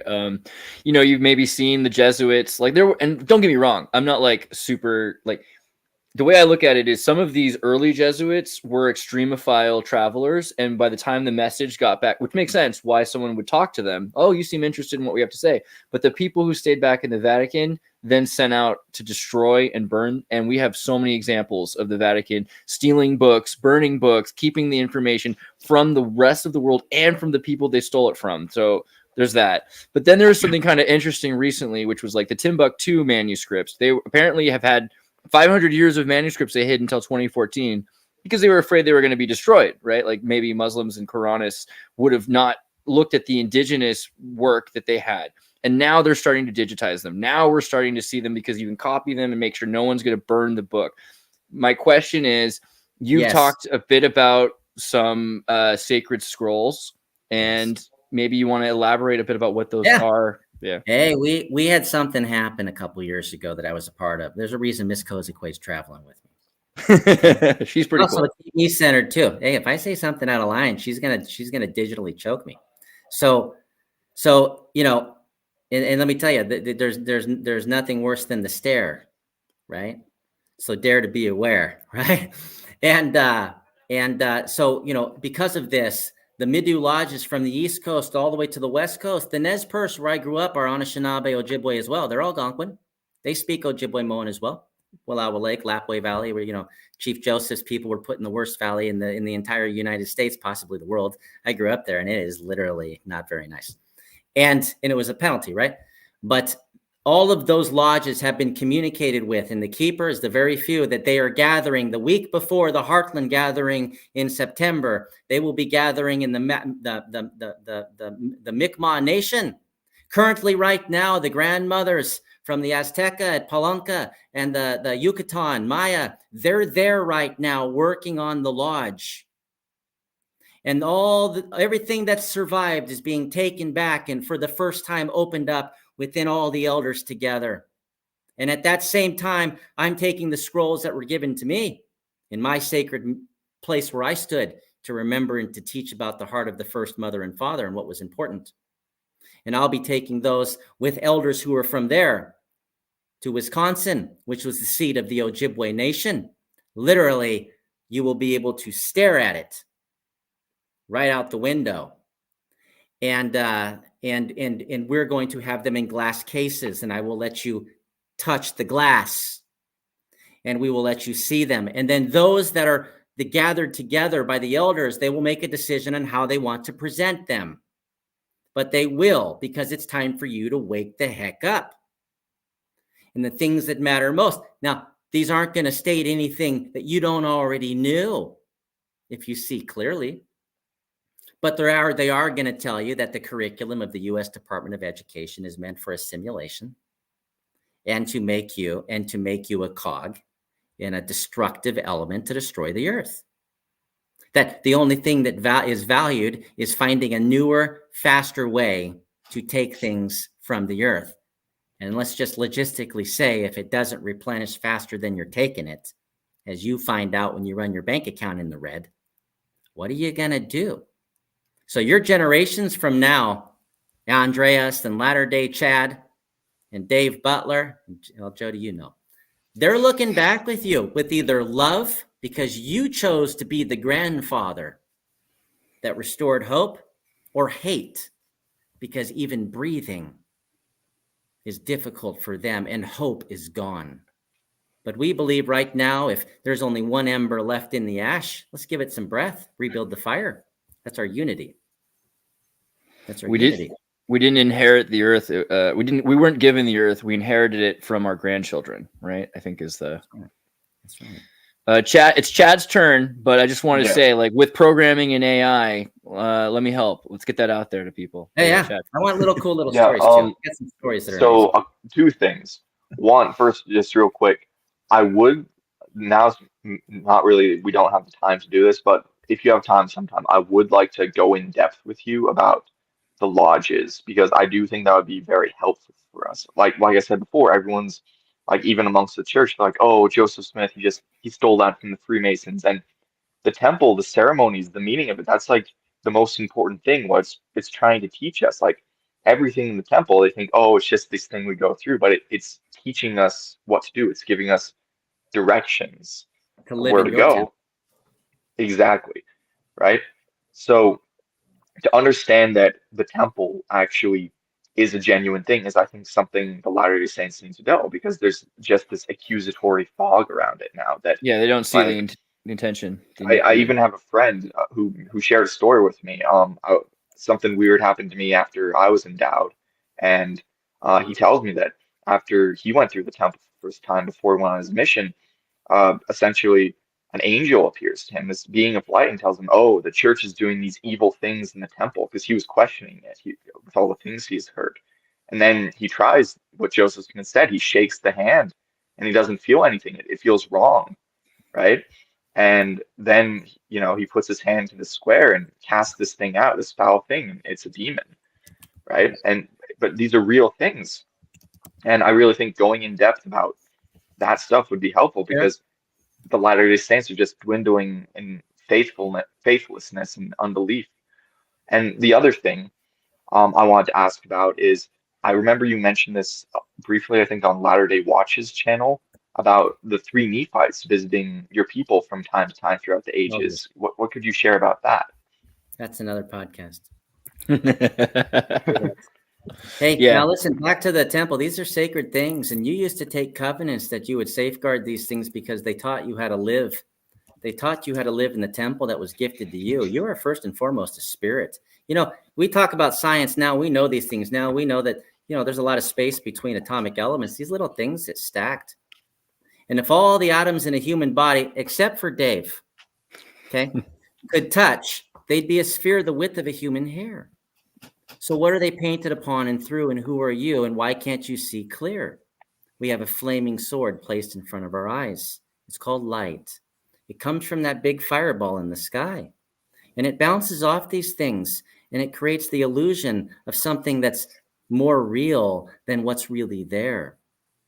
But we have to live beyond that flaming sword, beyond that veil in the 8th direction that's really there, until it becomes real.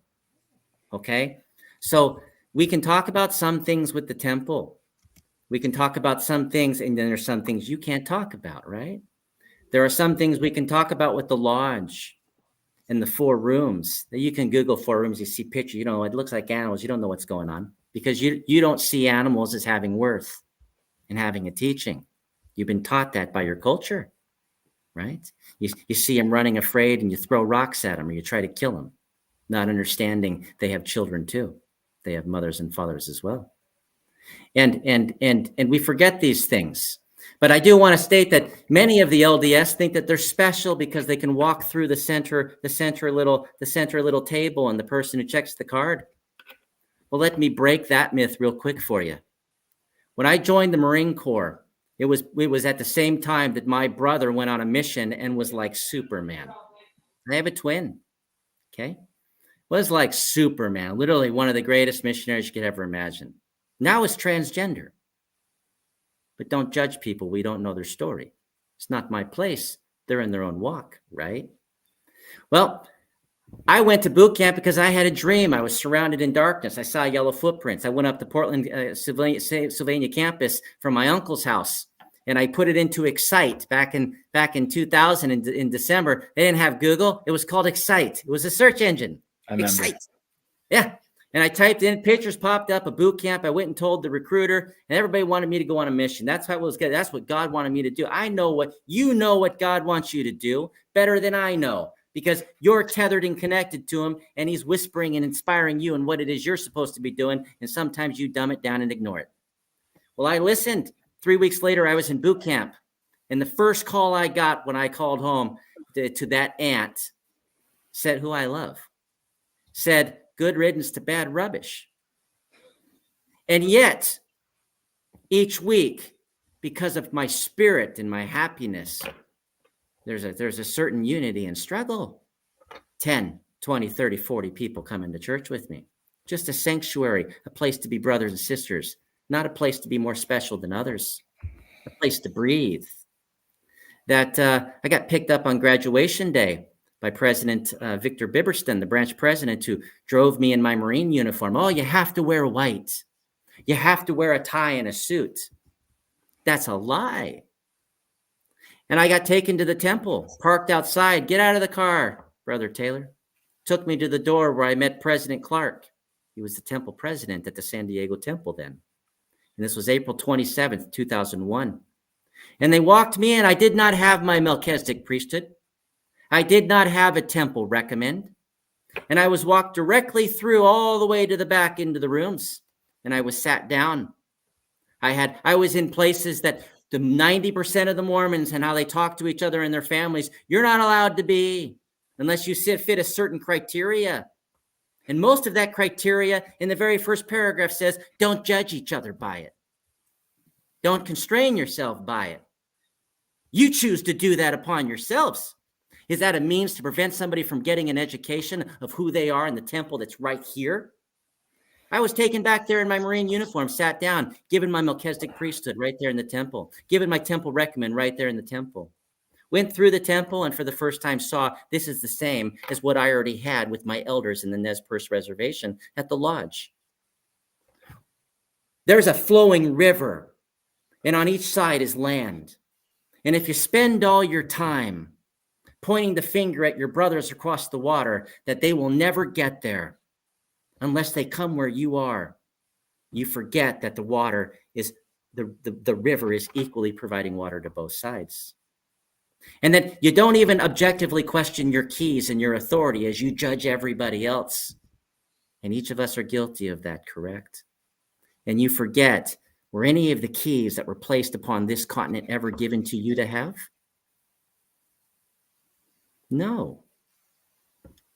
Wouldn't that be the stick, the two sticks coming together? The two keys, yeah. Now, the symbol of the two keys. It's time for you to open your ears, open your eyes and see clear. Now, listen, they may not like me, but they're going to learn to love me because it's not going to magically go away. And if you're going to claim, and I fully sustain those who speak for the Creator and the great peacemaker, fully sustain those that speak that we are spirits and bodies, that we came from somewhere and we're going back, and the family is the most important thing, and you're dwelling in a temple, so let's do it in a good way. Anybody who professes that is a professor of truth, and I support and sustain you. I do. But I also expect that you show some respect when all of the great mountain of wealth you've gained is based upon the foundation of my ancestors, and then their struggle and suffering is when you received it. And my Jewish brothers who are standing holding my arm, claiming that you can assign members of their families as well. And you close the door when we want to come home, stating that we have to get baptized like everybody else and fall into line and assimilate and put on the suit and tie. I'll be wearing the things that my ancestors told me to wear. And if you don't like it, you better learn to love it. Because you could end up with a bunch of empty buildings when the ADT alarm system turns off. And just like what happened at Provo, when it falls down, there are other temples. It's called the unity of men that can replace these things. So don't think anybody who's been given something is not without having it taken away. The Jews had 2 chances. They're waiting for the temple to come back the 3rd time. And boy, they had to wait a long time. They've had to wait a long time. We want to rebuild our city. We want to rebuild our unity. But we want to do it with you. But you got to choose to do that with us. There's a lot of, it's interesting, like you think about that expression to like walk a mile in your shoes, but the Trail of Tears is like 1,000 miles, and the Mormon Trail is actually kind of, it's like, you want to be Native American? All right, let's have you walk the Trail of Tears and see if you can walk in their shoes and understand what it really is. So I feel like there's a chance, you know, I'm hearing a chance because people have already kind of bothered to see it that way, to become who they are. But there's also this division, right? Like at the beginning, we're talking about people saying, you're not from the res, or I'm a foreigner, I said, right? Which is like alien or something crazy when you think about how integrated we really are. That's right. Do you see the message? I mean, some have asked for me, have you had any special instructions that are specifically for the Native people? But I'd also add that, have you had any instructions that are just for everybody, right? Well, we're doing that. Just listen.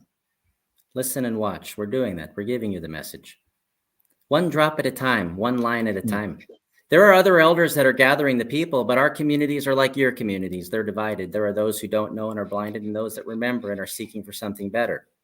There are those that would rather cling to the nipple of the famished cow rather than walk over a mountain to where the buffalo are, where it's plentiful life, because this is what they have right now, knowing that it's going to go away in the next generation. So we have the same thing as you. You're in the same boat, but you got to make a decision. You're going to choose a canoe. Pick a canoe. Don't straddle 2. Now, I'm in your community as a messenger in Oshka Bewis, the same thing I do in the lodge. And I'm coming as a messenger to you because you are my family. You are, and there are members of my family who don't like my Indian family because they're Lamanites. Forgetting that without the integration of the 7 families in North America, you wouldn't have the Book of Mormon in the first place. And it certainly doesn't remove the Midu Lodge. So who's bad rubbish now? These are things to consider and reflect upon.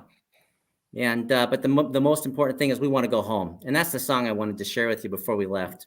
Right. Well, I was going to say, we're about near the end here. I just want to make sure that Ms. Kozakwe or Jody, who was basically silenced the whole time by this misogynistic host, I feel like the worst person. I'm sorry, Jody. But if anyone has anything they want to share before Midegah sings this epic song. I'd like to share one thing because it's been on my mind here for a while. When we talk about unity, and I talk about it in a slightly different way. When I said we have to know who we are, it's actually remembering. Okay? Remembering, putting something back together. Okay? And trauma fractures us. It fractures us as individuals. It fractures us as communities, as nations, you name it. Okay? So the whole idea of coming home is coming back together, is remembering, taking the broken pieces. And Midegah has a wonderful example of that with his stone. He'll share that sometime. But putting everything back together, remembering to get wholeness, to get unity. Because as we've fallen apart, fractured, we're going to fight each other. But we have to let go and remember ourselves as individuals, and as whether we're Mormon, whether we're Christian, whether we're Jewish, none of that matters. The elements within us are all the same. We're all made up of the same atoms and the same elements and the same water, mostly. Okay. We have to put all that back together and remember. We'll talk again, Andreas. I was about to say, you could tell. I was like, oh, I hope we can do more. As we go, we started, as we go last year, we started notifying people of the things are moving. As we go, there'll be more things shared as we get closer to the fall. The fall is coming, I think, is the hint that was just dropped. Before you play your song, let me tell everyone to go subscribe to Midegah Ogichada's YouTube channel. And if you go to Ojibwe.net, there are some really great free lessons on how you can study Ojibwe, which is really useful because you're going to find that these words have deeper meanings. And shockingly, those deeper meanings are connected to your spirit and direct from the source rather than just from, like the dictionary of Europeans trying to mistranslate these words. Go to Ojibwe.net, study this language, try to figure out how you're connected to it, and subscribe. Thank you. All right, David, you want to play the song? Yeah. So first, I want to say I will be in Utah, June 21st and 22nd at the Maple Mountain High School, Spanish Fork, Utah, at the Land of Promise Book of Mormon Conference, and I'll be sharing a little bit more there, and I'll actually be reading one of the scrolls. And so as we start to move forward, and you'll be able to touch one. So, well, everybody, make sure you guys check out the Land of Promise Conference, Archaeology for LDS members. I will keep a link in the description. So if you're in Utah or you can get there, well, go there. Okay, so this song, what it means, it's important for you to understand. It's a very old song, and it means that there's a sound approaching, and there's something great that's drawing near. As the entire world is weeping, we're about to go home. If you listen to the birds singing, they're telling you, we're going to go home. Dabe debe we damowan, deme we si wu geneko kwag, aiki ni ma wemegun, ninga gigwe. Ninga gigwe, benosi wuge, gabendong da gojiwa. Ninga gigwe, benosi wuge, benonda gojiwa. Benonda gojiwa. Dabe debe we damowan, demesi wuge nekakwa. Aiki ni ma wemegun, ninga gigwe, benosi wuge, benonda gojiwa, ninga gigwe, benosi wuge, benonda gojiwa. Chimigwich, thank you. Wow, that was beautiful. Everybody, it was pretty clear that I had a great time. I just want to hope that you all had as wonderful a time as I did. This is a fantastic interview and discussion, and I hope that we can do this again soon. Thank you so much for being here. Thanks, Dave. You guys are always welcome back. Miigwech, Miskozique, Miigwech, Midegah. It was a real pleasure. Thank you both. We're all going to learn Ojibwe. Everyone in the audience. You know what your homework is. Ojibwe is beautiful. Ojibwe is the language. It's not all right. short. All right. We love you all. Take care. Good night.